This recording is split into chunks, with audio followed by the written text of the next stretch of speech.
Saratoga proved America could win, and Benjamin Franklin turned that victory into a French alliance, transforming a rebellion into a global war for independence.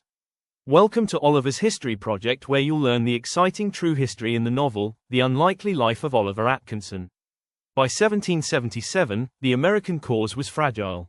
The Continental Army fought bravely, but money was gone, supplies were thin, and Britain ruled the seas. France, Britain's longtime rival, saw opportunity.